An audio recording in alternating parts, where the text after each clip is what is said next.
we might have started this a little late, but I can assure you that I will not take a lot of time here.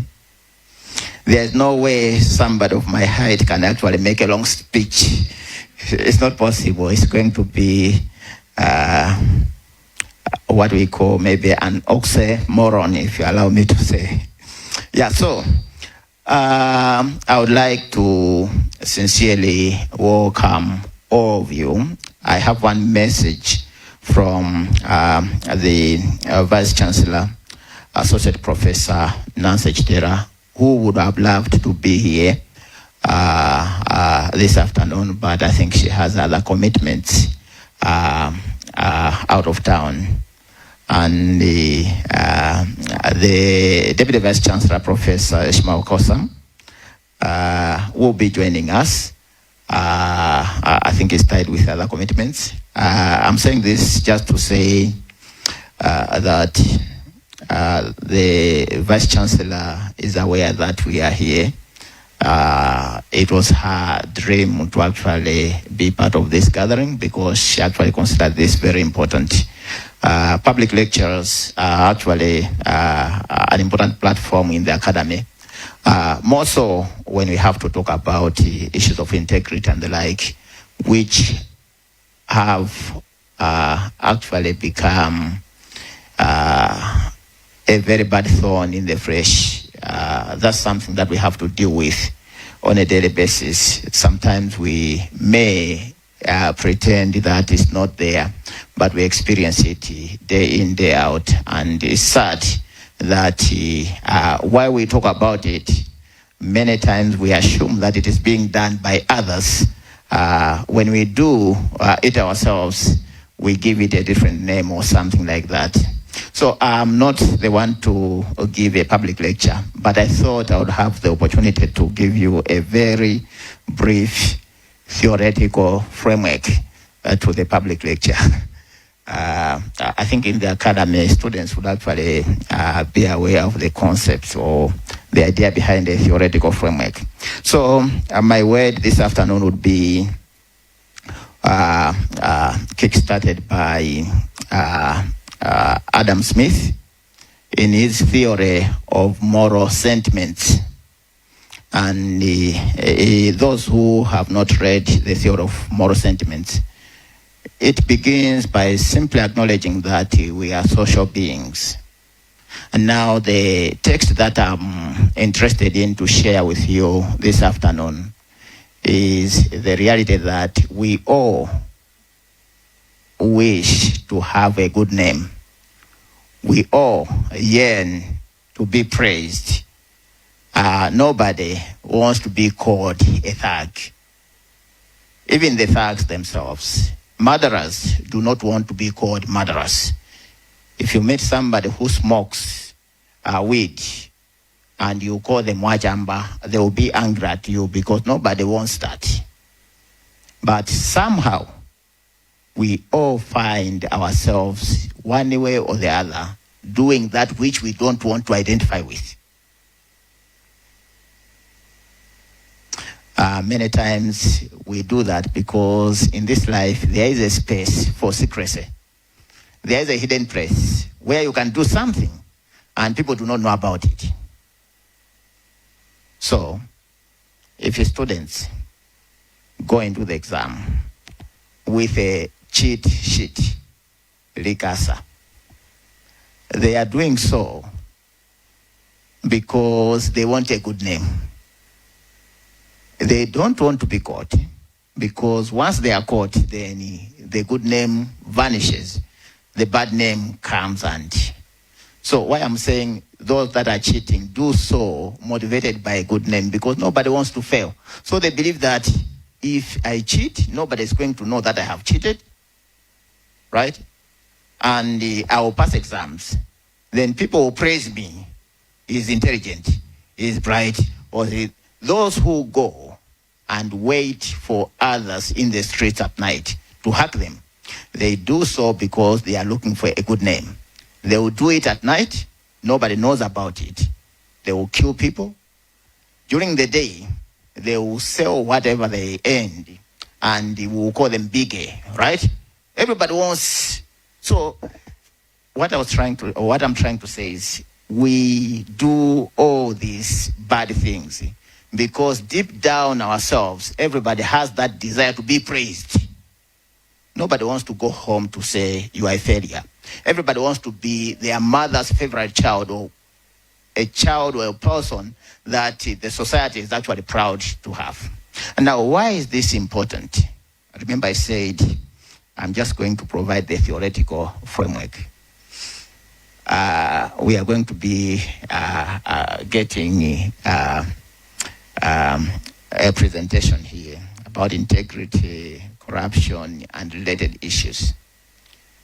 Now, why we're saying everybody wants a good name, but we go behind the scenes to do that which is bad, is because there is secrecy. And that, my colleagues, is where transparency matters. Because if everything we do were to be done in the open, there would be no room for cheating.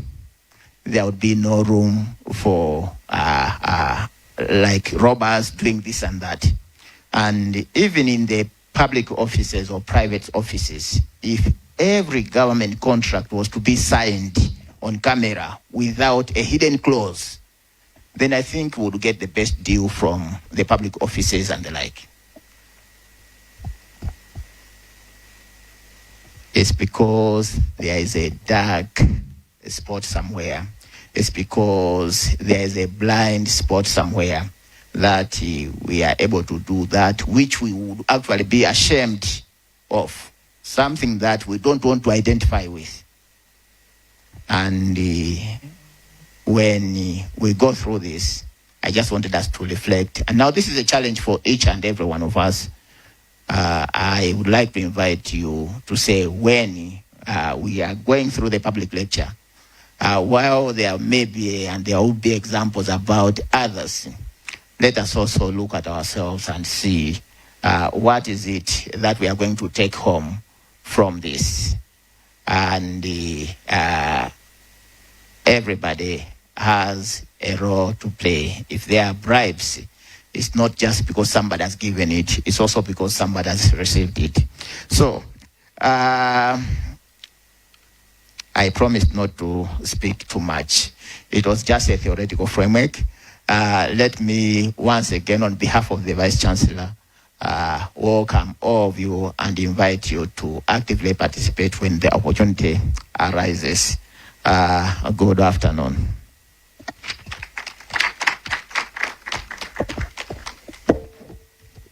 Thank you so much, Dr. Kizito Kanyuma, for your welcome remarks.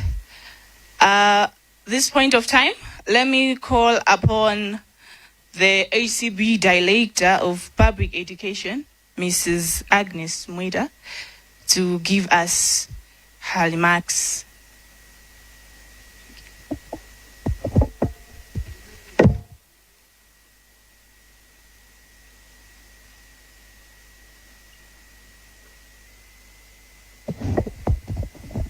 Thank you very much.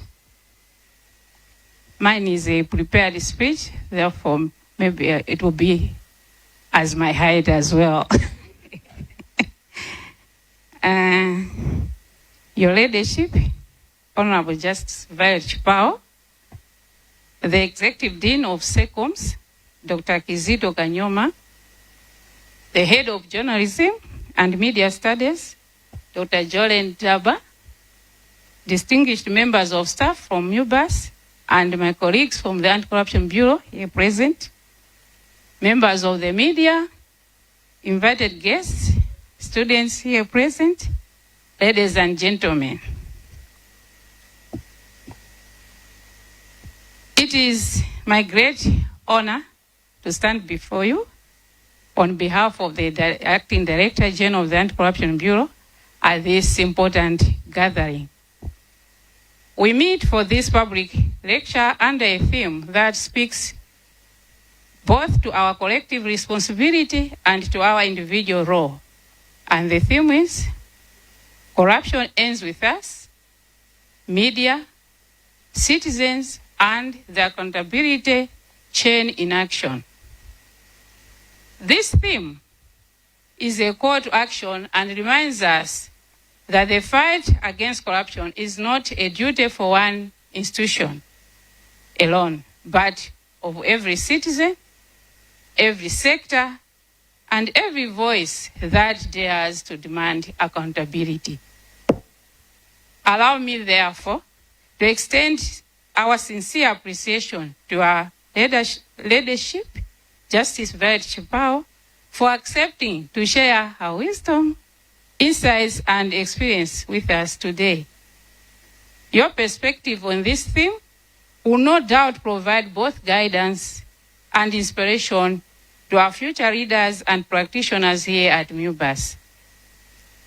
I must also express gratitude to Dr. Jolene Taba, head of the School of Journalism and Media Studies, for providing this platform and for ensuring that students are not only taught in classroom, but also exposed to leadership that points them in the right direction. To students here present, and maybe others listening or watching, I urge you to listen closely, question deeply, and take forward the lessons from today's public lecture. Our choice of a presenter was carefully done to ensure that you benefit from the lecture as well as the life experience of the resource person here present. She's a woman of integrity. It is our hope that you benefit from her talk. The future of Malawi's integrity and accountability rests in your hands as the youth and the future generation for Malawi. With these few remarks, it is my pleasure to declare this public lecture officially open. Thank you.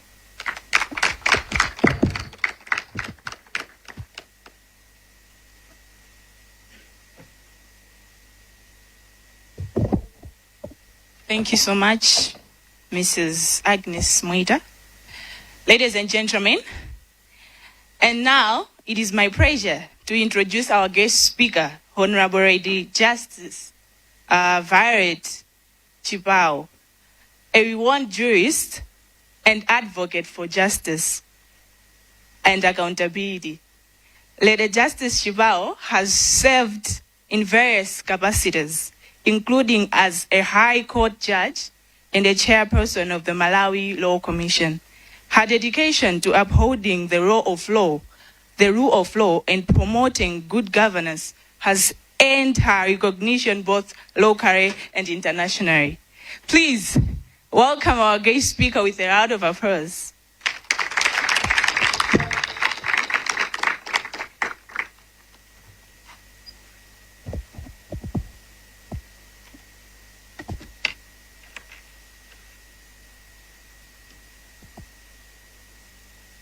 I am used to sitting, not standing, because the court sits. But today I have the privilege of standing. The Director of Public Education, Mrs. Agnes Mwita, representing the Acting Director of the ACB, the Executive Dean of the full name. I haven't memorized the full name, sorry. The Executive Dean of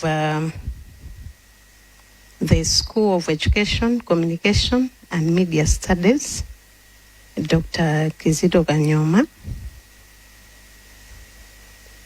the Head of Journalism and Media Studies, Dr. Jolene Taba, distinguished members of staff from the ACB and from MUBAS, members of the media, all students from MUBAS, ladies and gentlemen. I will begin by making a correction. I have not served as a chairperson of the Law Commission. I have always been in the judiciary from 3rd January 2006 to date.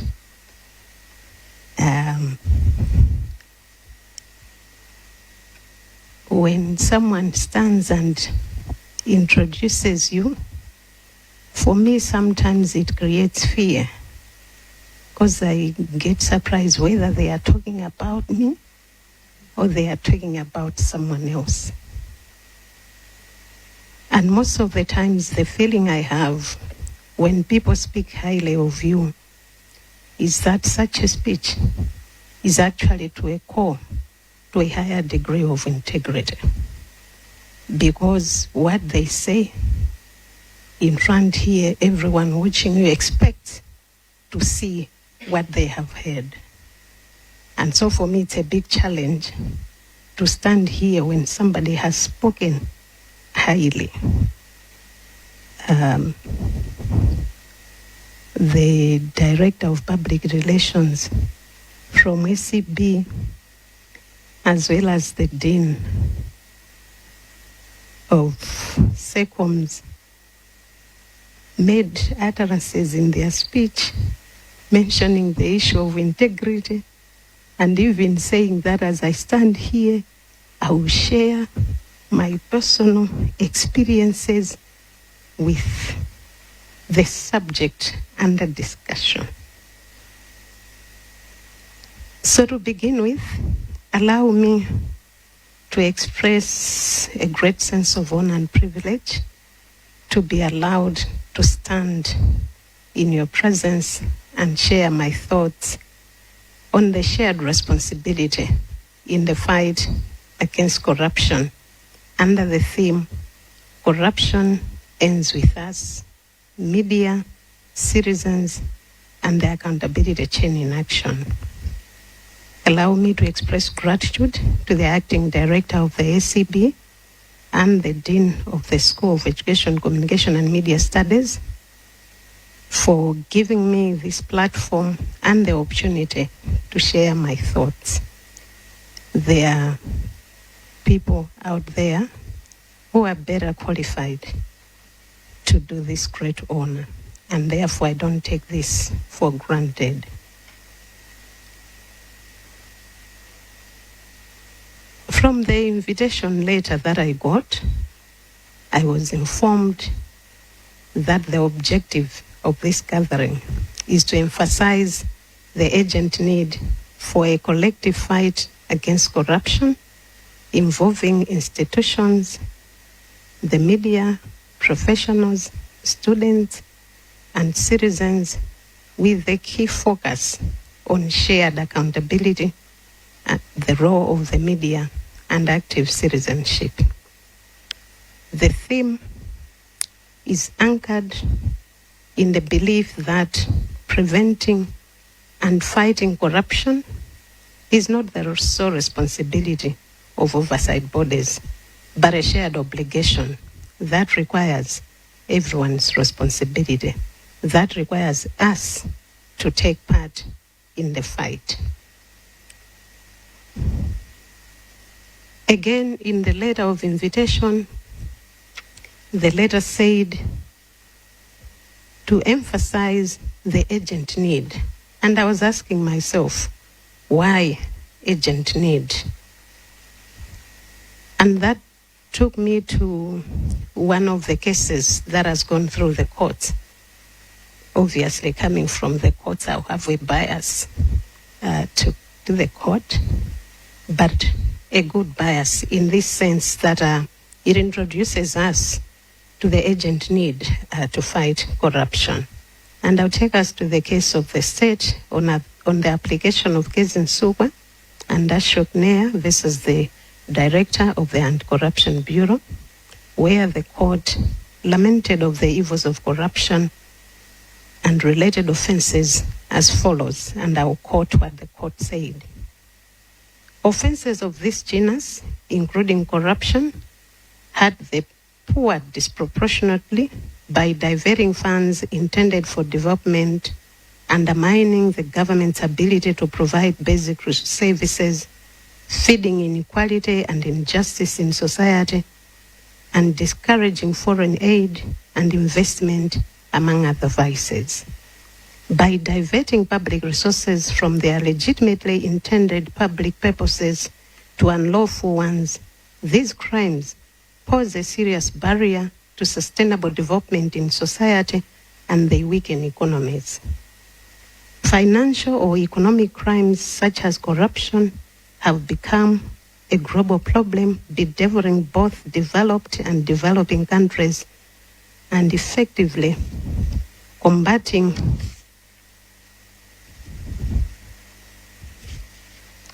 such crime is a mammoth task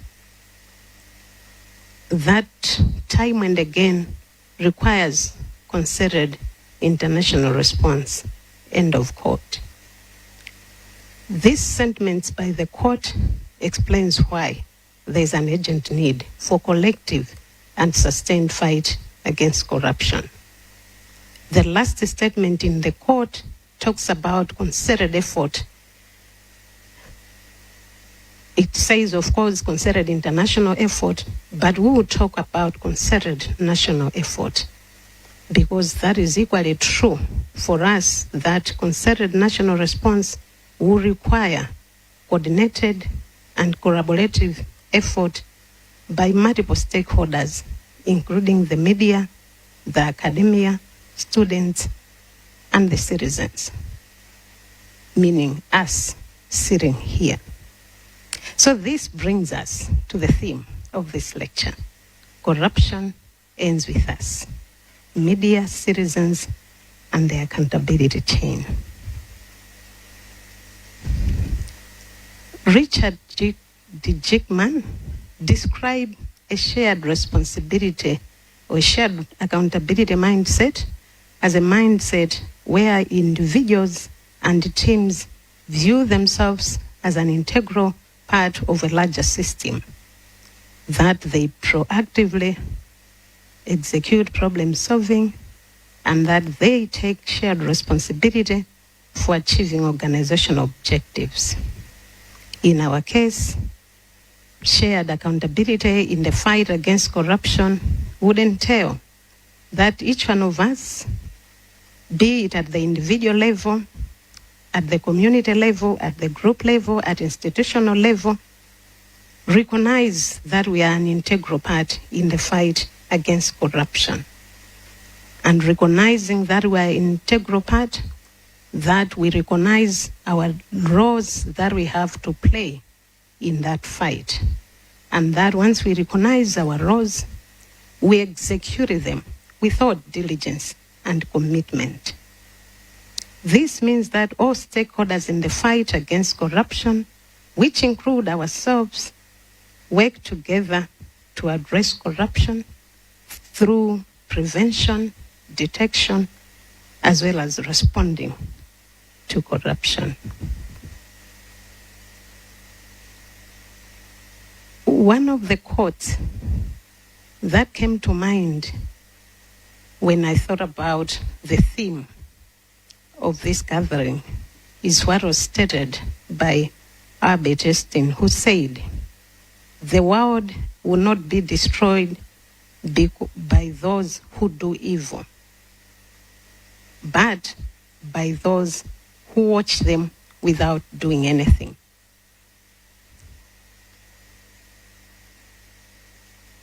We see stories in the media, we read them almost on a daily basis, talking about corruption in our society. And because we've been called to action, what remains is to ask each one of us, what is it that we can do as individuals, as institutions, as we position ourselves in the rightful positions where we take the responsibility to fight corruption. So because I was informed that the focus is on the media, and as citizens, I thought it would be important to have a look at what the roles of each one of us is in the fight against corruption. The media plays a very critical role in the fight against corruption. The media has the responsibility of informing the public about government affairs, including government policies and laws and significant social issues. The media plays that role. As the media plays that role, it ensures that the nation is informed. It has access to facts that are necessary to help it in making decisions. The media facilitates civic participation. The media creates a platform for people to participate in public discourse, to voice their opinions or concerns on matters of public interest. The media acts as a watchdog for government accountability. The media does this by monitoring public institutions, public officials, and other institutions, by investigating and exposing corruption cases, thereby providing a platform to hold public officials accountable. Those that have followed the news will agree with me that there are corruption scandals in the country that have been exposed due to media influence. We hear of investigative journalism, which has led to exposure of maladministration in different aspects of government. And investigations have followed those media publications. Some of them have led to prosecution, and others have led to other actions that law enforcement agencies have taken. We've heard of the famous Cashgate scandal. There was the tractor gate, and I do recall sitting as a magistrate, I think around, is it 2009 or 2010, there was a matter of corruption at the Road Traffic Directorate that was brought to light through investigative journalism. I think there was one Alex Charlie who was arrested, if I can still remember the name. But the point is, it resulted from the role of the media, which enabled the exposure of corrupt practices at a government institution, and agencies followed up, took action, and the matter ended in court.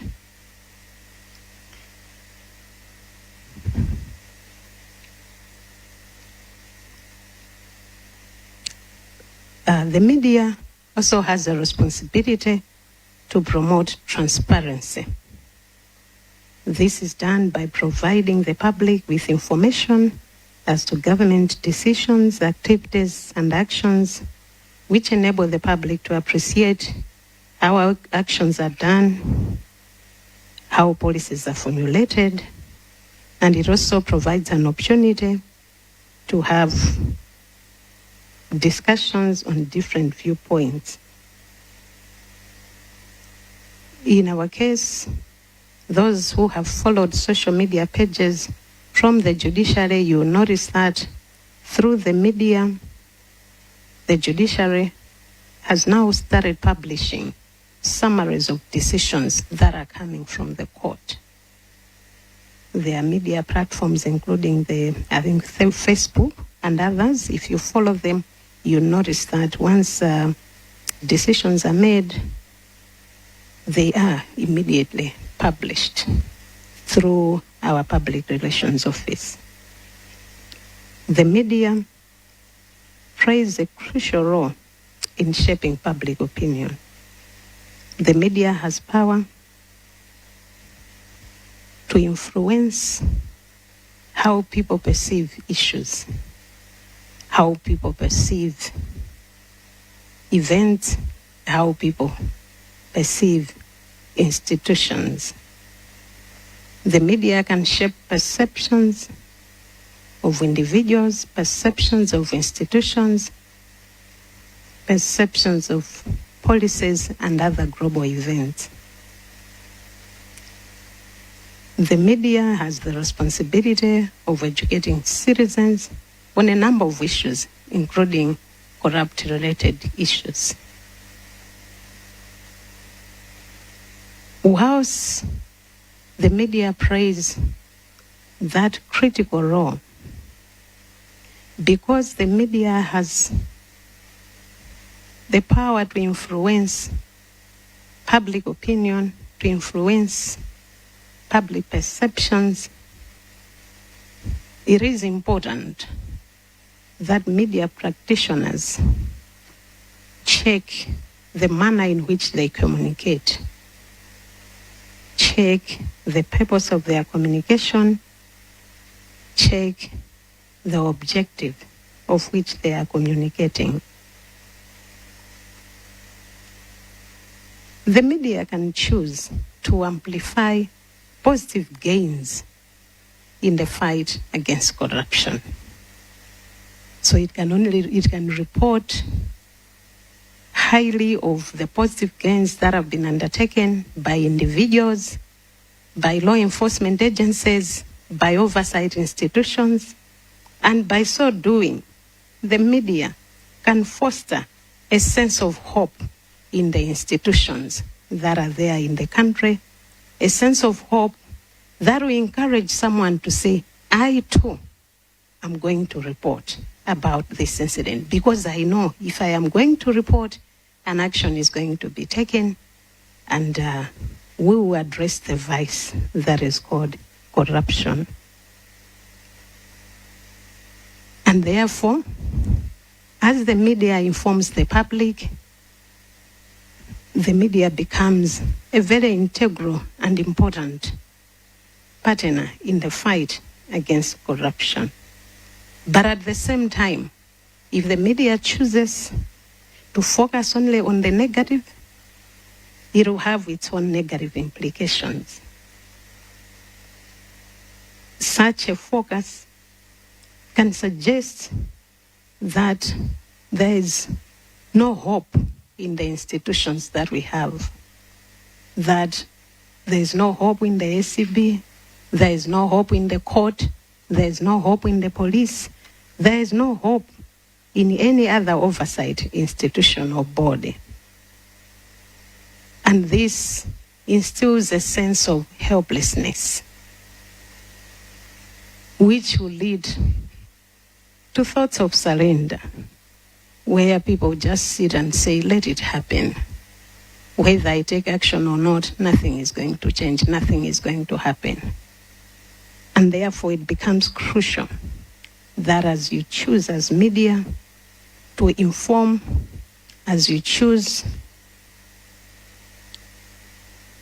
to encourage transparency, you do it in a way that promotes the fight against corruption. So whichever way, whether you are emphasizing on the positive or whether you are emphasizing on the negative, it is important that the media provides information that is accurate, information that is truthful, information that will build trust and confidence, information that is unbiased, information that is objective. And these, I believe, are part of the ethical responsibilities that the media has. A tainted media can be counterproductive to the fight against corruption. It is noted that the media is vulnerable to abuse, and such abuse can lead to sustained spread of disinformation among citizens. We have heard of news that is fake. We've seen adverts, especially I think this is common with adverts, with letters of resignation, with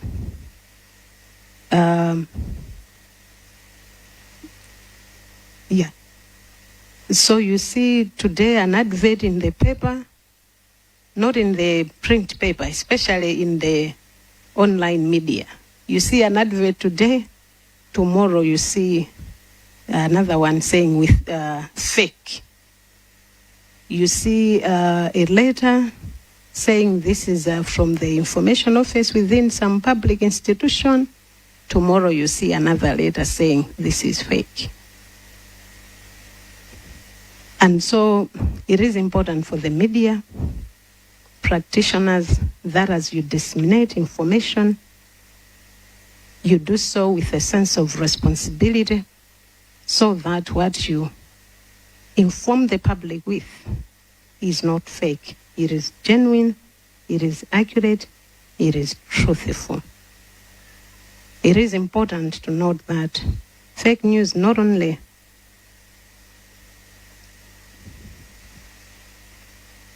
disseminates incorrect information, but sometimes it may be used with malicious intent to discredit someone, to discredit an institution, and thereby affecting the fight against corruption.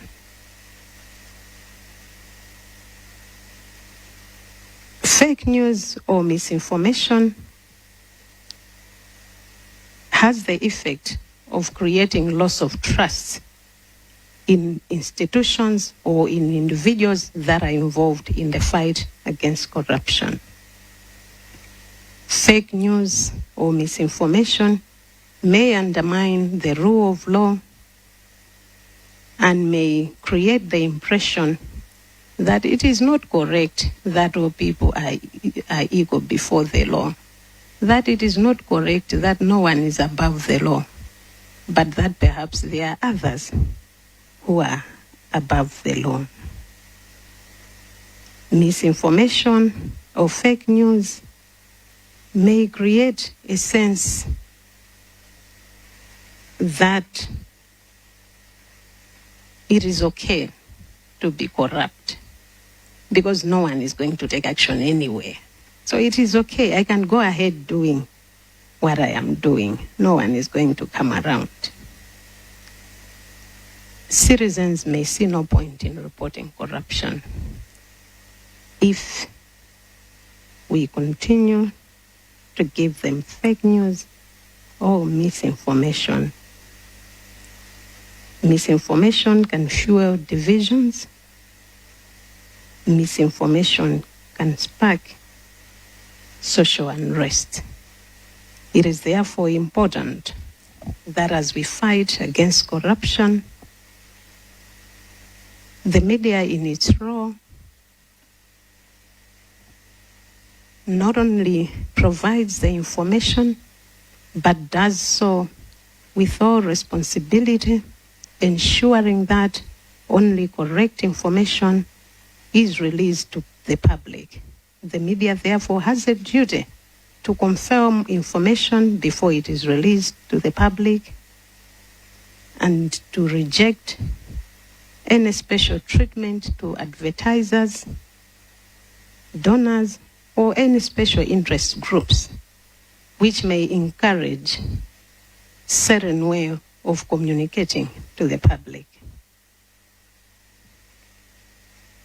Us, as citizens, have a role to play.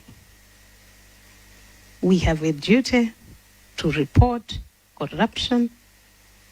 I think we can see even here it says reject, resist, reject, and report corruption.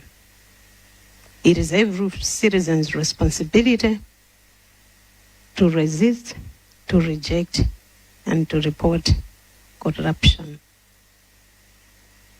And the question that I would pose to us is, how many of us have taken the initiative to report the corruption that we see in our societies, in our workplaces, on the public roads, in the public institutions, when we go to receive treatment, in hospitals, and in whatever institutions that we are attended to. It is our duty as citizens to demand information to the public from the government institutions and agencies relating to decisions that they make. We have a duty to encourage transparency by demanding information. We have a duty to demand and sustain accountability. Therefore, when certain decisions are made and they raise questions, it is our responsibility to seek explanations, to seek reasons why such decisions have been made in that particular way. It is our responsibility to participate in public hearings. The Malawi Human Rights Commission is known for conducting public hearings. If it is calling for public hearings, there's a reason why they are doing that. They need information, and it is our duty as citizens to make ourselves available to such hearings so that we can provide information. It is that information that can help oversight institutions like the Malawi Human Rights Commission to hold duty bearers accountable. And therefore, let's make ourselves available as citizens to provide information when the need arises. As I said, looking at, I don't know what name it is, but looking at that, I said resist, reject, and report corruption as a responsibility of every citizen. So this brings us back to the theme of this lecture. Corruption ends with us. This, as was said, I think, in the opening remarks, is a call to action that emphasizes personal responsibility in the fight against corruption. It moves the focus from only blaming the large and systemic factors to recognizing and changing individual behavior that contributes to the problem of corruption. You know, it is easy to point at others, and I think Dr. Kanyoma made mention of that in his remarks. It is easy to say that the ACB is not doing enough. It is easy to say that the courts are not doing enough. It is easy to say that accountability institutions are not doing what they are supposed to do. But little do we take self-introspection to see what is it that I as an individual is doing in contributing to the fight against corruption. The cycle of corruption must be broken at a personal level at first if we are to win.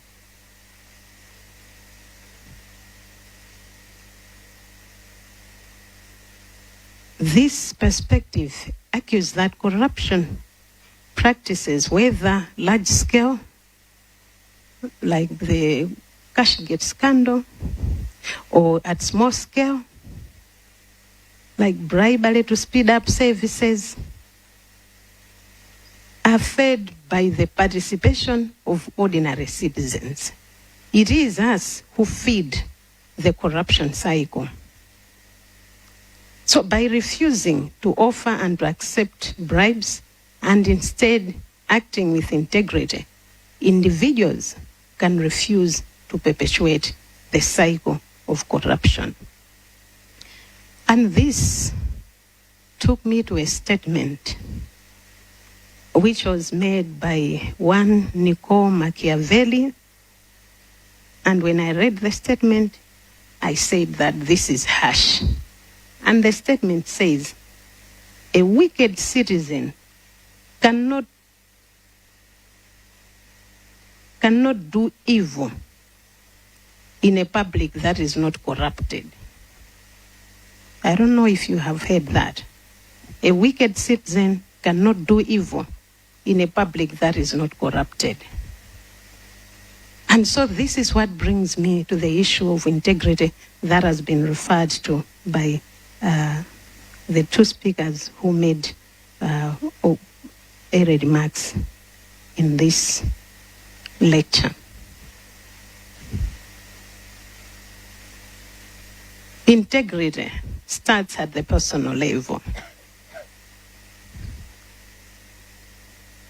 And so when I got the invitation, what immediately came to my mind was a story that relates to historical events of the past.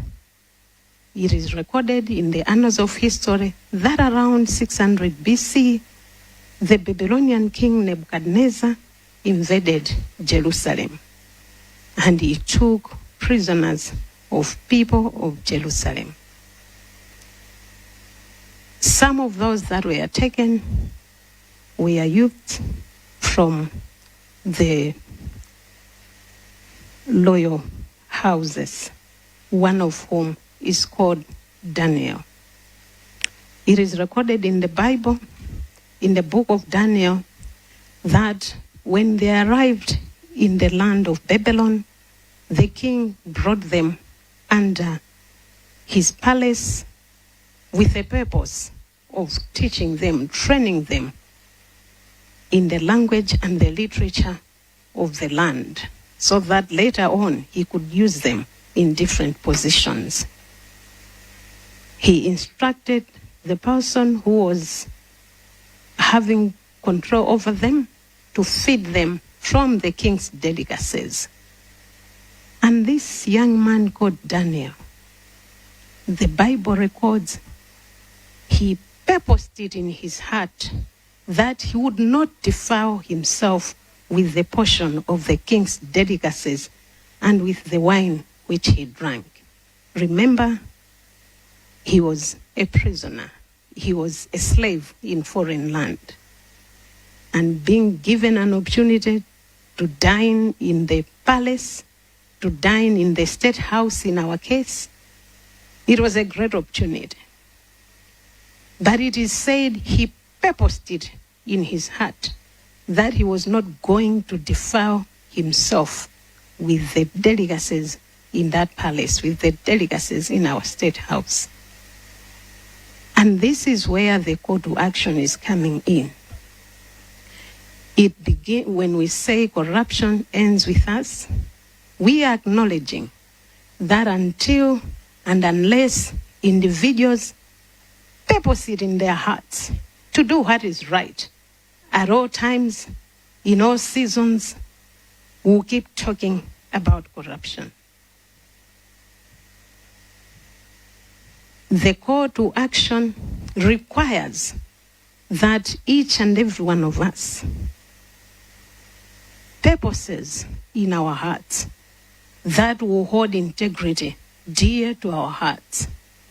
And integrity is not simply about doing what is right, but it is about doing what is right when no one sees you.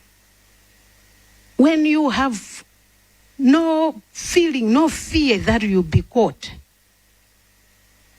When you have no reason to think that someone is watching you. When There is no one where you are. No one is seeing you. And there's no hope that someone may have planted a bag, may have planted a camera, may have hidden something to catch you, but you still decide that you are going to do right. It doesn't matter who you are, where you are, what it is about. You decide that you are going to do right. As a citizen, that will mean reporting corruption even when the consequences will be negative.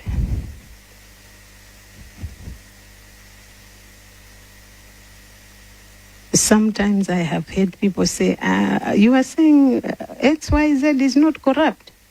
Perhaps you haven't named the right price. If you name the right price, they will budge. They will give in. But perhaps you haven't named the right price. And that is why you can say that they are a person of integrity. But we are saying integrity doesn't have borders. It is at all times, at all occasions, in whatever situation. That's what integrity would mean.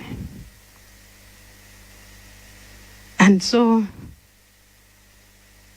in my case, because I've been asked to share experiences, in my case, I have asked, what is my wealth? And I think that's the question that each one of us should ask ourselves.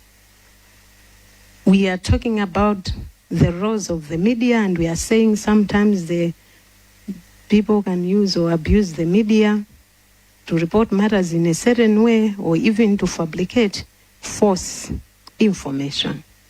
Or as individuals, we can actually be the ones perpetuating such conduct. But what I have always said is, if it's a question of saying, name your price, perhaps my question is, what is my value as a human being? What is my value as Violet? If I know how much I value,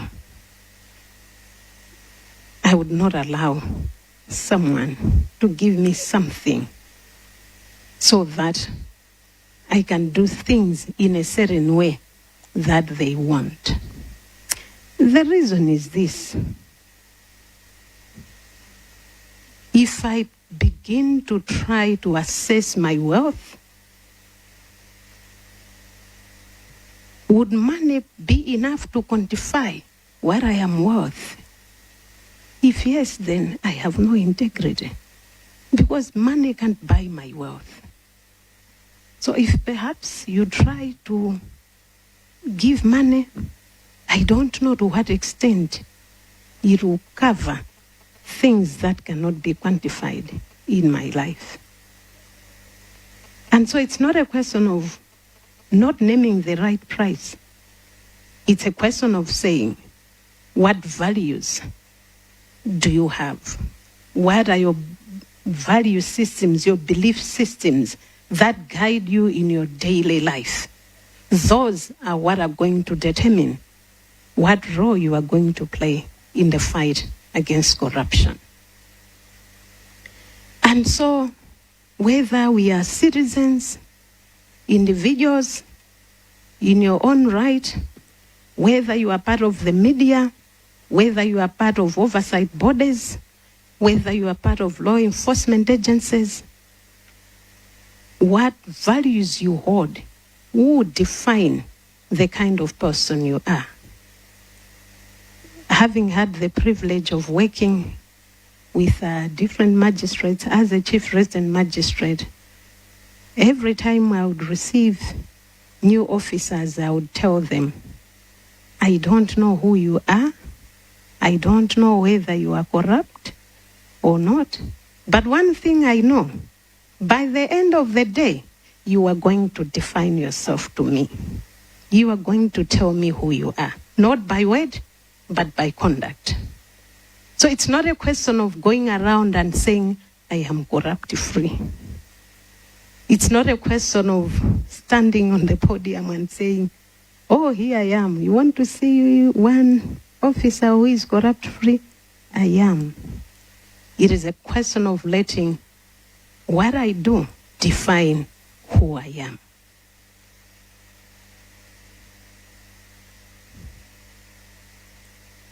So because we were talking about this young man, Daniel, that he purposed it in his heart that he would not defile himself. Amidst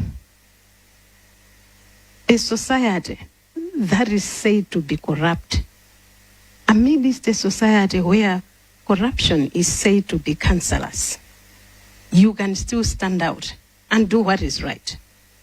You can still stand out and show what integrity means. So your personal conduct will reflect your character, your value systems, and those will result in the kind of decisions that you make. And they'll impact the relationships that you have and the perceptions in everyday situation. If we purpose to do right in our hearts, both at the individual level, at the community level, at the institutional level, we'll move towards making a difference in the fight against the cancer called corruption.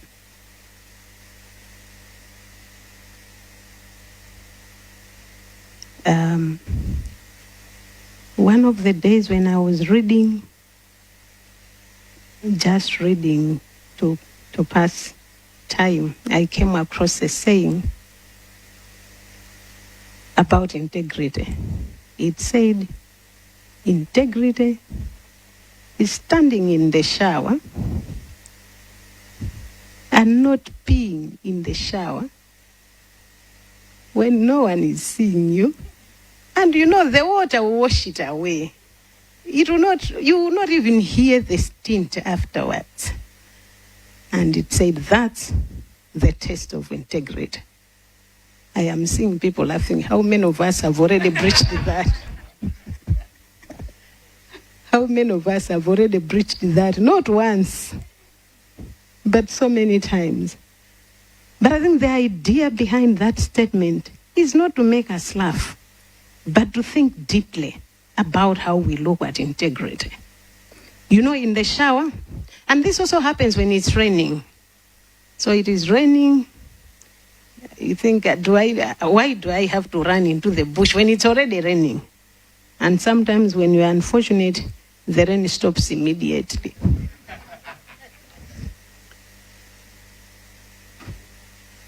And so, as we think about our shared responsibility in the fight against corruption, as individuals, as the media, as students, we have to question ourselves as to where we are on integrity. And when we say it ends with us, there's something that I have noted which is disheartening, if I may say. I am in groups of parents to students in schools, the PTA groups. So you see the kind of language that the parents use in those groups. You see the kind of lack of integrity that parents demonstrate. At one time, when I went for visitation at the school where my daughter was, so the school has strict rules on what students can bring or cannot bring. They are strict on the number of clothes, the kind of food they are allowed, the kind of snacks they are allowed to bring. And so my daughter was telling me, but my friends, they can hide chiwamba in popcorn because they are not allowed to take chiwamba into the hostels. So my friends do hide chiwamba in popcorn. So I was telling her, you know what, for us, we do what is right. If the rules say we shouldn't, we are going to abide by the law. Don't copy what your friends are doing. And for sure, this child did not do that without the notice or the knowledge of the parents. Perhaps we can forgive them. Maybe they didn't know. But on one occasion, whilst we were on the gate with our students getting into the hostels, because at the school they search at the gate before they get into the hostels. So as we were on the gate, I noticed that this parent has all sorts of prohibited items in their bag. And I was wondering, how are they going to get them through? And this lady is searching. I don't know how she did it, but the next thing I noted was that the person searching raised a voice and say, "What is this that you are doing?" And then I was looking at her and I was wondering, what has she done? Then she demanded the student to give the bag, and she discovered that those prohibited items had managed to get themselves over the other side. And then I am asking myself, you are a parent. The school has rules, and you are encouraging your child to break the rules. What kind of generation are you breeding? And so when we are saying it begins, or corruption ends with us, we are not simply talking about the large-scale corruption, and I think I already alluded to that fact. We are talking even of little things, because it is these little things that build up. You are teaching the child that it is okay to break the law. It is okay to get around things. It is okay. And when they come to workplaces, why would they then oblige to the rules and instructions when they are used to breaching the same in the presence of their guardians that they look up to? So even as citizens, we have a great role to play. It begins with questioning our value systems, our belief systems, our levels of integrity. And this is why, even though I found it harsh, I thought perhaps we would be moved to agree that the wicked citizen cannot do evil in a public that is not corrupted. We begin to corrupt the young ones in so many ways. And sometimes we tell them, even the very little ones, don't say I am here. It looks innocent, but what are you teaching? You are saying it is okay to hide. It is okay. So as we think about our collective responsibility, as we think about the call to action, let us revisit our value systems. Let us revisit our levels of integrity and choose to do what is right at all times, in all situations, regardless of the cost. There's a cost that you pay for integrity. It is not cheap. Sometimes we think it's cheap. It is not. Integrity is costly, but it is worth the cost, because that's what defines who you are. And therefore, the question that I leave us with is, are we prepared to hold integrity to the heart? Are we prepared to make a difference in the fight against corruption? Are we prepared to stand tall and say, corruption ends with us? Because if we are prepared, we will make a difference, not only today, but even in the days to come. We may even leave a legacy that others would talk about. Thank you for your kind attention.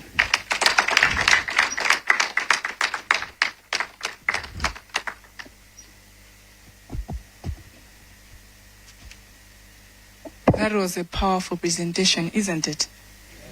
It was. One thing that I've gotten from what she was saying, she talked about the world that the world will not be destroyed, but those who do evil. She said the world will not be destroyed, but by those who do evil. Yeah. But it shall be destroyed by those who just watch and do nothing. It is indeed true. We, the people that are just sitting and doing nothing, when we see people that are doing corruption, we are the people that are destroying this world. So now that we have had the benefit of Justice Violet Chipao's insightful presentation, it is time for us to reflect, discuss, and ask questions. I believe we've gained variable perspectives on the theme corruption ends with us, as media, as citizens, and accountability chain in action. So please feel free to ask questions and share your thoughts. We will be taking the first 3 questions.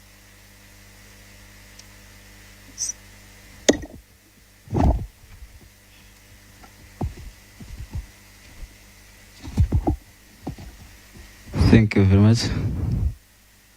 I was speaking Jijiwa, because I'm Jijiwa. In the Samuel Opiri, mene afroza Madam Wandamva.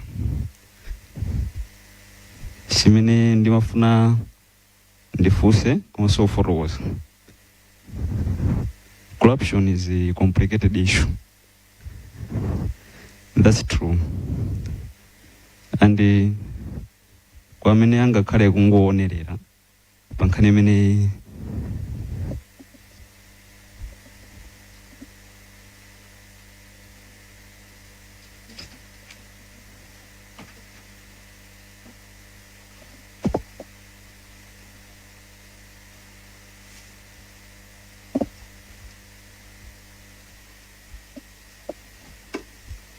okay. Ngati mena anakambira madamu aje kuti the world will not be destroyed by those who do evil, but those who watch. That's the fact. So I wanted to say this. Pakakhala pakhomo pali ana pali makolo. Makolo akamachita zinthu zone kuti ndizosokonekera. Ana amakhanoti amonera zimene makolo achita most of times. So here's the issue. I'll give example. Of course it's complicated. But I want to emphasize on the law of media.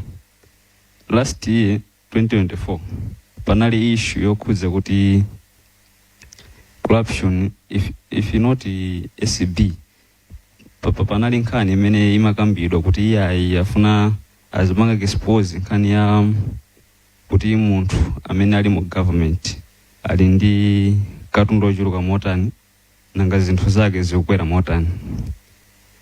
That issue nkhani nali kuti anthu ena akulephera kupereka information yokwanira kapena kuti alephera ukapanga declare zinthu zimene ali nazo. Komano issue imeneyoyo sinaone kutuluka super media kufikira lero, and ya ACB sinaona kutenga action aliyonse. So ineyo ndikhoza kufunsa kuti mwina ACB amene mulipo mpano mutithandize kuti timvetsetse za chimenechi. Thank you very much.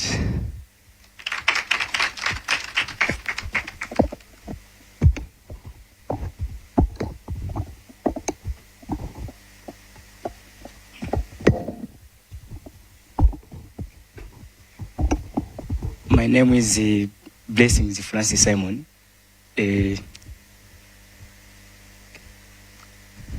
Okay. Zinanga ndine Blessings Francis Simon. Ndabanga graduate bompano nali ku Bachi.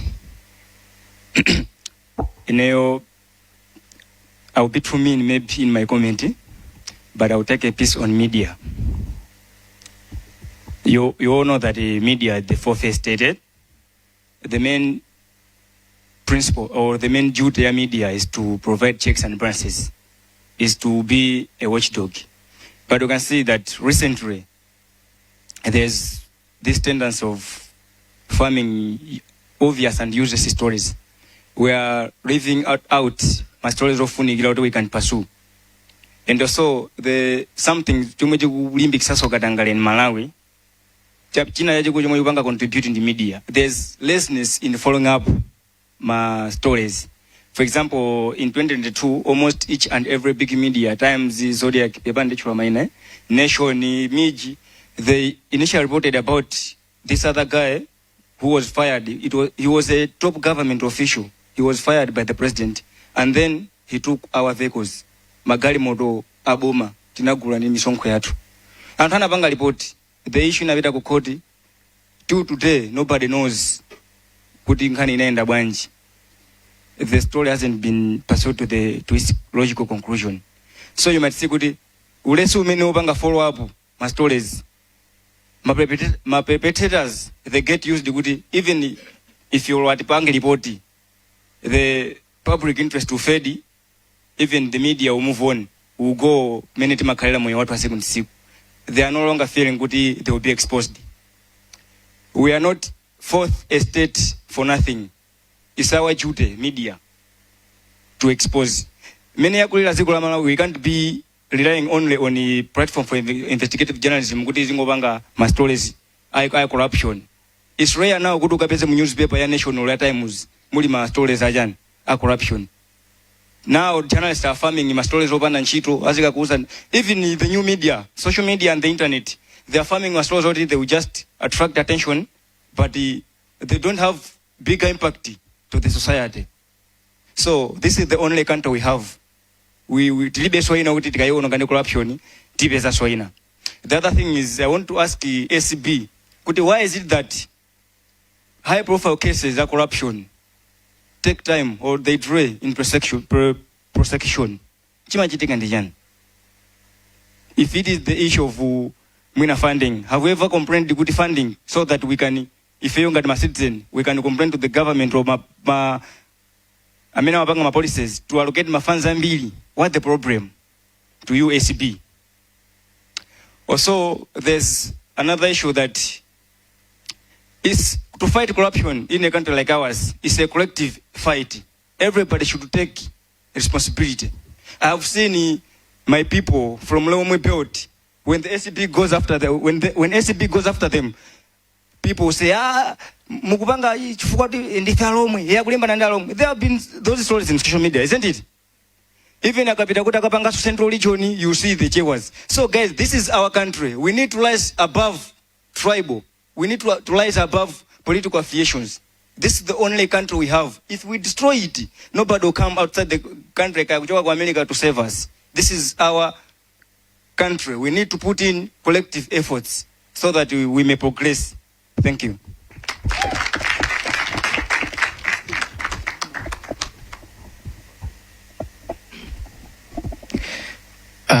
All right, my name is Yamikani Paul. Ndifo safuso ndizipaliza chizungu maswajiwa. Fosuranga ndona kuti lupita kwa madamu amene fotokoza nkhani yokuza integrity kuti ngati njira imodzi yofuna kuthana ndi corruption, people have to follow integrity. Koma now we know what Thomas Hobbes said, kuna kuti a man is naturally evil. At the current state in which Malawi is, tikaona kuma paper line zolemba zina zomwe zimakamba kuti Malawi so far panopa ali pa number 107 kuma iko ndithu amene the most corrupted countries worldwide. Tikamakamba za kuno ku Africa, Malawi pa number 34 kuma iko amene ndithu ali the most corrupted countries. So madam, do you think unaona kuti at this current state where Malawi is, integrity, it is indeed the only solution that can solve the problem of corruption instead of dealing with lacunas which are in our constitution and the law to end corruption. Thank you.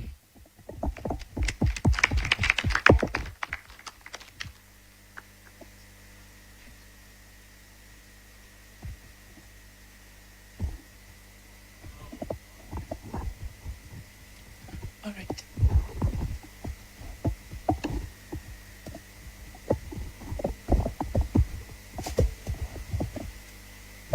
Thank you very much. I think 2 questions went to ACB.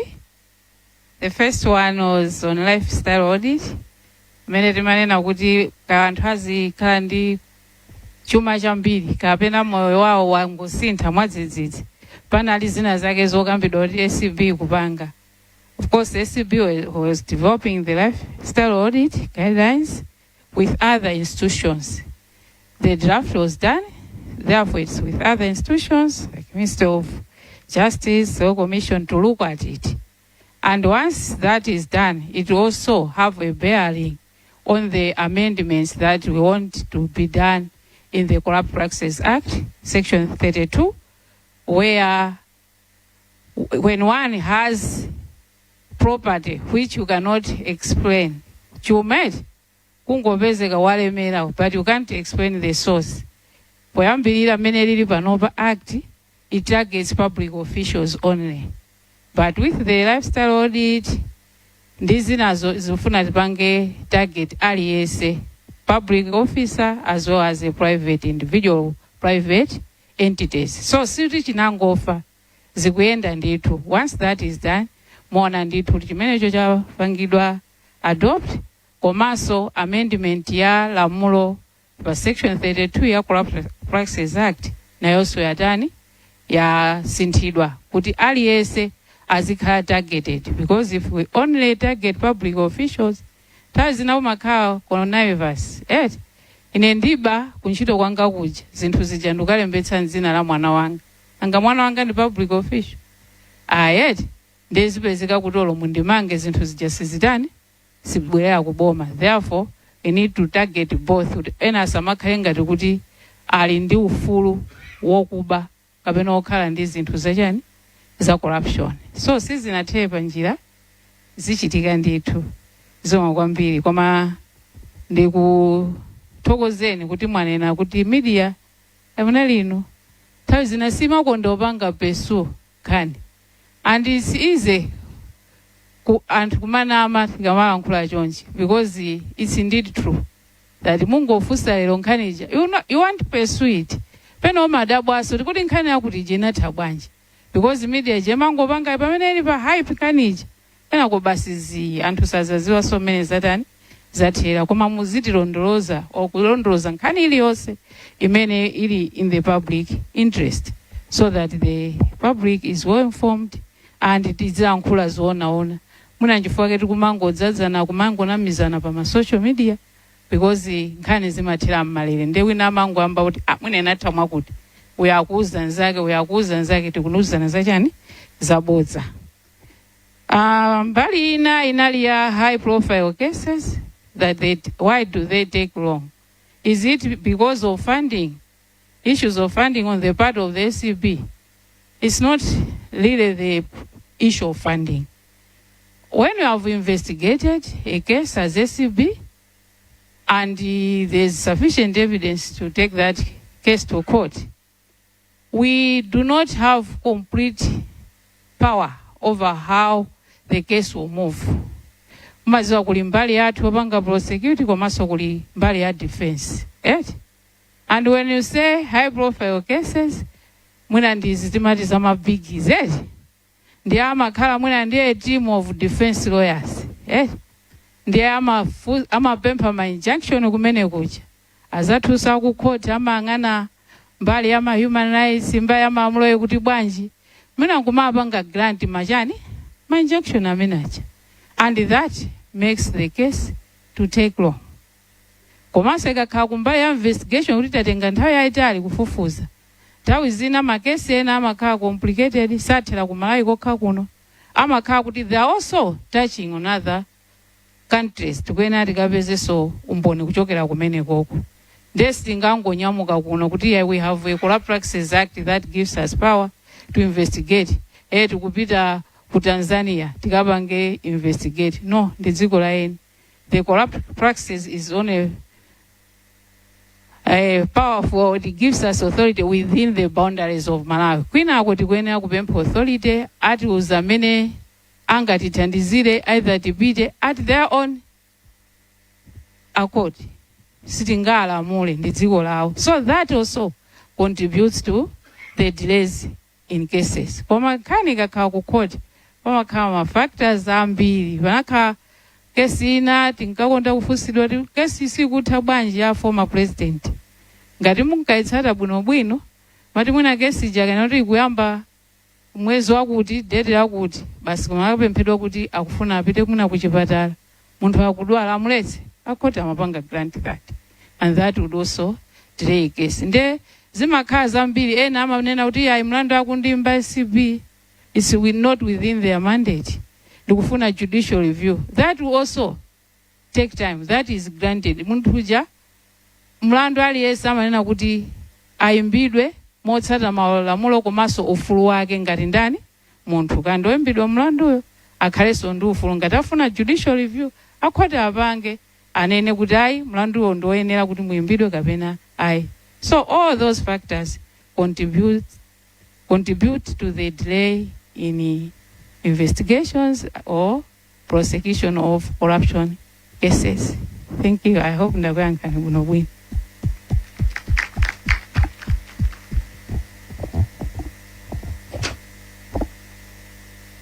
One question was directed to me, and the question was, am I saying integrity is the only way of dealing with corruption? And the simple answer is no, that's not what I am saying. We were talking about a shared responsibility. And our focus today was only on the media and the citizens. And the issue of integrity is at the personal level, the citizens' level. If it starts there, then it permeates to all the other aspects that an individual may be involved in. And so there's an aspect in the fight against corruption. There's an aspect of law enforcement agencies, oversight bodies, the government itself. It has come up with various laws that are intended to contribute to the fight against corruption. The Corrupt Practices Act itself, the Financial Crimes Act, the Penal Code. Someone is talking about declaration of assets. We have a whole act on that, the Public Finance Management Act, and many other acts that have a bearing on the fight against corruption. If you're talking about the gaps in the law, there will be specific gaps, but as we stand, we have the laws in place that can be used to a greater extent to fight corruption. And in encouraging integrity amongst ourselves, I am saying, with those laws that we have, what is it that we are doing in our various respects? What is it?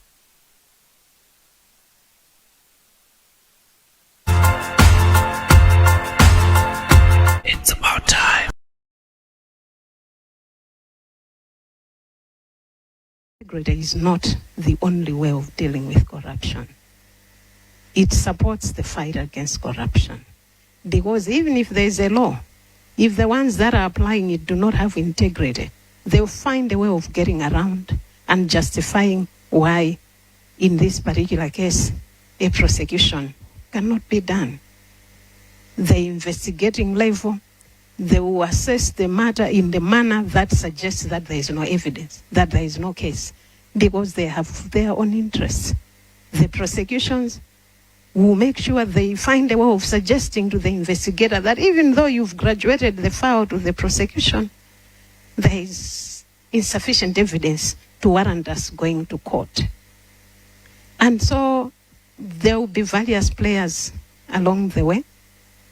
But at the individual level, if you lack integrity, it will really be challenging to see how far you can go in the fight against corruption.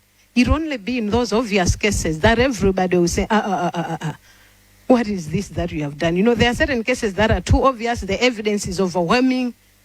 But in those cases that it may not seem too obvious, people can get away with it because they lack integrity. And even the gaps that you are mentioning, sometimes people use the gaps to justify their ends, even if there was a way of still managing to gather sufficient evidence. Thank you. So let's take the last question. I see your hand at the back.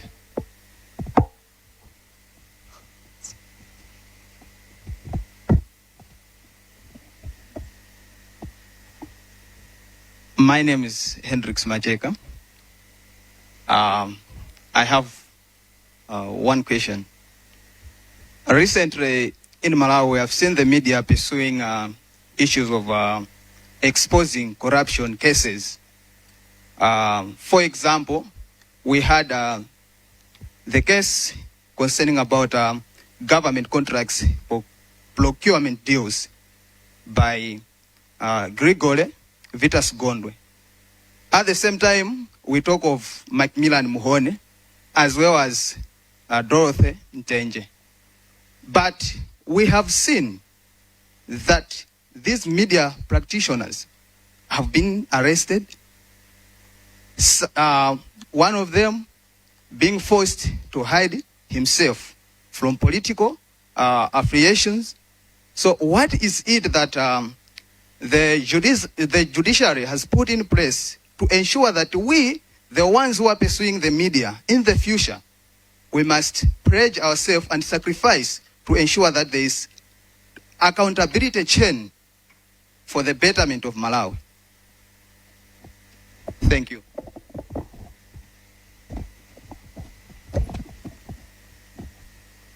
My name is Tabitha Kawelu, and my question is not different from what Hendrik Macheka asked. I understand that the National Anti-Corruption Strategy of 2008 recognizes the media as one of the sectors that can play a role in fighting corruption. But then, in the Corruption Act, we don't have any rules that protect media practitioners or journalists. So my question is, when is the Corruption Act going to be amended so that we can now incorporate the protection of journalists, aside from the other roles like the access to information and also the freedom of expression? Thank you.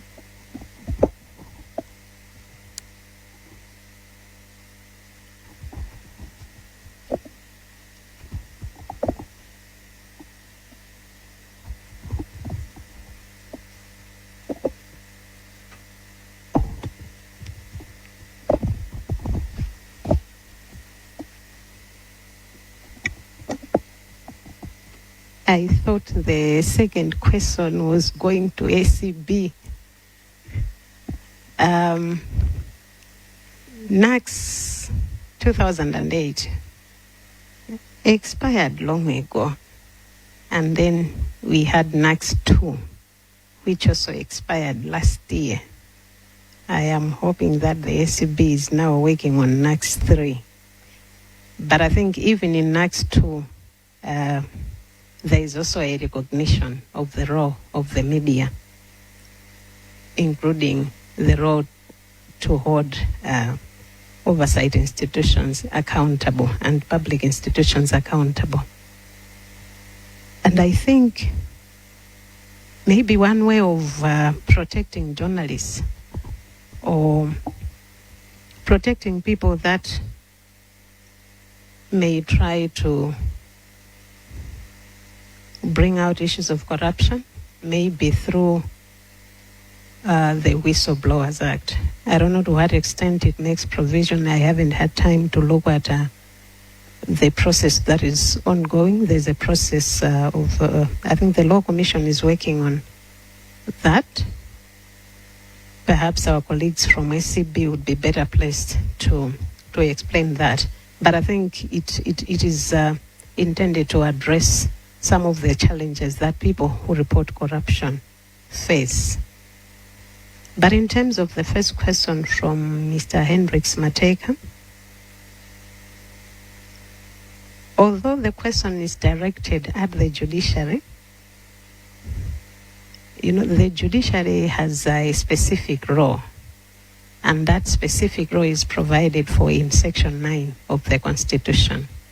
Its responsibility is to interpret and enforce the Constitution and all laws of Malawi in accordance with the Constitution. And so when the media are arrested because they have exposed corruption, the question for the judiciary would not be what is it that it has put in place to ensure that people continue to enforce accountability of public institutions and public officers. For the judiciary, if someone is arrested, the judiciary's duty will be to interpret and apply the law. It will look at the law. It will look at the act that someone is alleged to have committed, because an arrest suggests that there's an allegation that someone has committed an offense. And the mandate of the judiciary is to interpret the law independently. And so when someone is brought to the court, it doesn't matter what the reason for their being brought to court is. What matters is, have they committed a crime in the light of the laws of this land? Whatever they have done, if it suffices to be an offense, then interpretation of the law will take its course. If what they have done does not amount to an offense, they cannot be found guilty. And I'm sure you have heard of situations, you have heard of cases where the courts have thrown out cases because the evidence does not suffice to establish an offense known to the laws of Malawi. So the role of the judiciary will be to interpret and enforce the law in accordance with the Constitution, and the Constitution promotes principles of transparency and accountability. The court will do its rightful duty once a person is brought before them. Perhaps the question should be, what are those other institutions doing when they see that happen? But once a person is brought to our court, the court will interpret the law in a manner that promotes constitutional principles. Thank you.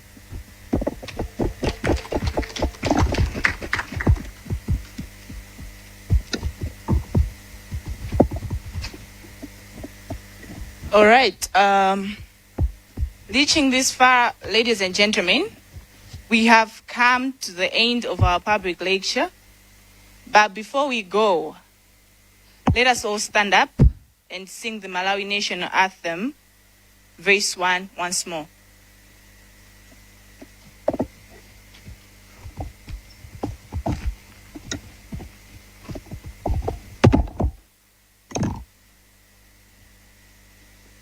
Oh, God bless our land of Malawi. Keep it a land of peace. Put down each and every enemy. Hunger, disease, and peace. Join together, all our hearts as one. I should be free from fear. As our leader, each and every one, and Mother Malawi. May sit.